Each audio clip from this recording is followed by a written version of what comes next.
കലോത്സവത്തിലെ കോഴ ആരോപണത്തിൽ എസ്എഫ്ഐയെ സംരക്ഷിച്ച മന്ത്രി ആർ ബിന്ദു സാമൂഹ്യവിരുദ്ധർ നുഴഞ്ഞുകയറി പ്രശ്നം സൃഷ്ടിക്കുകയായിരുന്നു. കുറ്റം ചെയ്തിട്ടുണ്ടെങ്കിൽ കുറ്റക്കാർക്കെതിരെ ശിക്ഷാ നടപടി സ്വീകരിക്കണമെന്ന് മന്ത്രി തിരുവനന്തപുരത്ത് പറഞ്ഞു. സർവകലാശാല യുവജനോത്സവങ്ങളുടെ നടത്തിപ്പ് സംവിധാനവുമായിട്ട് ബന്ധമൊന്നുമില്ലാത്ത ചില സാമൂഹ്യവിരുദ്ധ സ്വഭാവമുള്ള ആളുകൾ ഉണ്ടാക്കുന്ന പ്രശ്നങ്ങൾക്ക് അതിനെ ആകെ നിറം കെടുത്തി ചിത്രീകരിക്കരുത്. അത് ഉത്തരവാദിത്ത ബോധത്തോടു കൂടിയുള്ള ഒരു പ്രവർത്തനമല്ല. അപ്പം തീർച്ചയായും നമുക്ക് ഏറ്റവും നല്ല നിലയിലുള്ള സംഘാടനം ഉറപ്പുവരുത്താൻ വരും വർഷങ്ങളിൽ ജാഗ്രതാപൂർവം അതിൽ ശ്രദ്ധിക്കേണ്ടതുണ്ട് എന്നുള്ളതാണ് ഇത് സൂചിപ്പിക്കുന്നത്.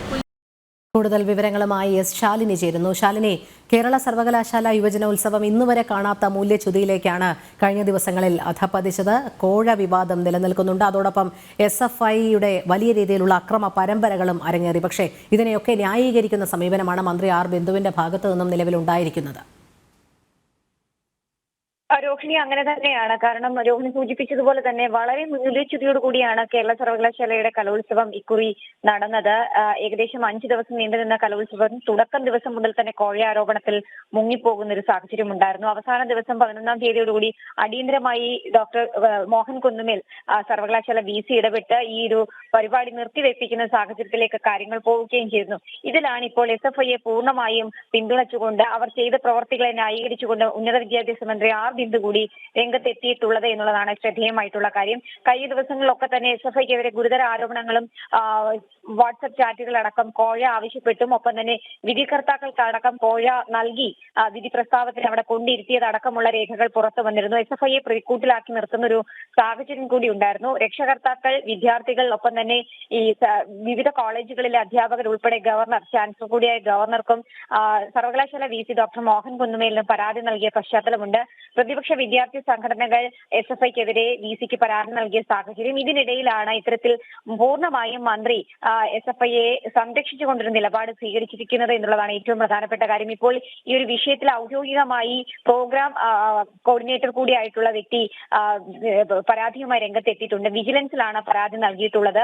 കൃത്യമായൊരു അന്വേഷണം ഈ വിഷയത്തിൽ വേണം. ഒപ്പം തന്നെ സാമ്പത്തിക ഇടപാടുകൾ ഉൾപ്പെടെ ഈ വിഷയവുമായി ബന്ധപ്പെട്ട് അന്വേഷിക്കണമെന്ന് ആവശ്യപ്പെട്ടുകൊണ്ടാണ് വിജിലൻസിൽ പ്രോഗ്രാം കമ്മിറ്റി കൺവീനർ പരാതി നൽകിയിട്ടുള്ളത്. വാട്സ്ആപ്പ് ചാറ്റുകൾ, ഒപ്പം തന്നെ ഫോൺ രേഖകൾ അടക്കമുള്ള കാര്യങ്ങൾ, നേരിട്ടുള്ള പരാതികൾ ഇതടക്കം ചൂണ്ടിക്കാട്ടിക്കൊണ്ടാണ് ഇപ്പോൾ വിജിലൻസിന് മുൻപിലും ഈ വിഷയം എത്തിയിരിക്കുന്നത്. അതിനിടയിലാണ് പൂർണ്ണമായും SFI പ്രവർത്തകരെ സംരക്ഷിച്ചുകൊണ്ട് മന്ത്രിയുടെ നിലപാട് വ്യക്തമാക്കിയിരിക്കുന്നത്. അതേസമയം തന്നെ ചില ജാഗ്രതാ കുറവുകൾ ഈ വിഷയവുമായി ബന്ധപ്പെട്ട് ഉണ്ടായിട്ടുണ്ട്. സർവകലാശാലയുടെ നടത്തിപ്പിൽ, പ്രത്യേകിച്ച് കലോത്സവ നടത്തിപ്പിൽ ചില വീഴ്ചകൾ ഉണ്ടായിട്ടുണ്ട്. ചില കടന്നുകൂടിയ ഇടപാടുകളാണ് ഇത്തരത്തിലുള്ള അക്രമത്തിലേക്ക് കാര്യങ്ങൾ എത്തിച്ചിട്ടുള്ളത്.